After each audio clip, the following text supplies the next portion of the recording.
Novembre 2010. Une demande de permission est déposée pour un champ OGM en plein air à Wetteren en Flandre. Le champ a officiellement pour objectif de tester la résistance de 27 espèces de patates au Phytophthora, une moisissure de la plante qui provoque la maladie du mildiou. Le mildiou est particulièrement dangereux pour nos monocultures industrielles. Ces pommes de terre transgéniques y seront présentées comme les patates du futur. Le champ est en effet une étape importante avant d'éventuelles commercialisations. Les initiateurs du champ sont privés et publics.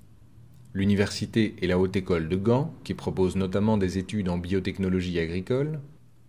L'université hollandaise de Wageningen, qui fournira 26 espèces de patates au projet. BASF, qui est le leader mondial de l'industrie chimique. BASF développe des plantes génétiquement modifiées et tente d'ouvrir les marchés européens à ses produits. Sa patate Fortuna est la 27e lignée du champ. Après des années de tests, BASF projette de vendre cette variété de patates transgéniques aux agriculteurs d'Europe dès 2014. Le VIB, qui est l'Institut public flamand pour la biotechnologie, il s'agit d'un centre de recherche principalement destiné à offrir des services scientifiques aux industries. ILVO, qui est l'Institut public de recherche pour l'agriculture, l'horticulture et la pêche. ILVO informe et soutient la stratégie politique. ILVO est propriétaire de la parcelle de terre du champ Test. Alertés du projet, des centaines de personnes envoient des lettres d'opposition. Février 2011, malgré la division de ses membres, 3 contre, 5 pour, le Conseil consultatif de biosécurité donne un avis positif et les ministres autorisent le champ. 4 mai 2011, inauguration du champ le plus sécurisé au monde.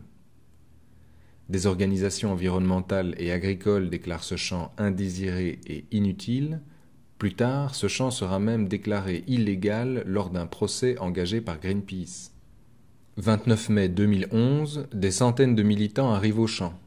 60 policiers les y attendent. Ils contournent, se rapprochent des grilles, tentent de les arracher avec des crochets et des cordes. La police sort la matraque et frappe sur les mains des militants. Ils se défendent comme ils peuvent et certains pénètrent sur le champ, piétinent, arrachent. Une trentaine de faucheurs seront arrêtés et relâchés le jour même.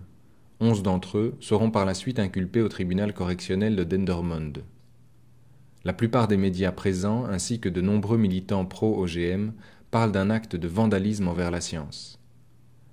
3 juin 2011, Barbara van Dijk, chercheuse en développement du territoire à la KU Leuven, est renvoyée pour avoir participé à l'action et s'être adressée aux médias en défense des activistes. Wij zijn verbolgen, verontwaardigd over de disproportionele actie van de universiteit om iemand die een mening heeft, een sterke mening, namelijk dat genetisch gemodificeerde gewassen misschien gevaarlijk zijn voor het milieu, maar ook dat er private belangen spelen. Men doet onderzoek naar patenten eigenlijk, niet naar de verbetering van de mensheid, maar naar patenten. Ik ben natuurlijk zelf als wetenschapster een absolute voorstander van vrijheid van wetenschappelijk onderzoek. Maar dat betekent niet dat het wetenschappelijk onderzoek niet aan een zekere vorm van democratische contestatie onderworpen kan worden. Vrijheid van onderzoek, net zoals vrijheid van meningsuiting, betekent evenzeer de vrijheid om gecontesteerd te worden. En wat we hebben gezien in Wetteren is een contestatie van bepaalde proeven, van bepaalde vormen van wetenschappelijke logica's. Niet het dwarsbomen of het onmogelijk maken van wetenschappelijk onderzoek. Dus ik denk dat we in die discussie zeker niet ver zijn geraakt. Depuis qu'il y a ces champs, il y a de gros mensonges de toute façon. Moi-même, jusqu'à ce qu'on me désille les yeux, je pensais que les champs de culture en plein air étaient là au moins aussi pour tester les éventuels problèmes, les contaminations, et certains de bonne volonté, heureusement moi pas, ont dit les accusants des OGM brisent le thermomètre dont il faudrait se servir pour mieux comprendre les OGM et leurs effets. Il n'en est rien, tous ces champs sont là normalement pour permettre au nouvel organisme d'être, ou plutôt aux semences du nouvel organisme, d'être inscrits dans le catalogue des semences. Ce sont donc des essais agronomiques. sur la reproductibilité et différents types de traits qu'on exige pour l'inscription. Donc c'est immédiatement dans une perspective de commercialisation.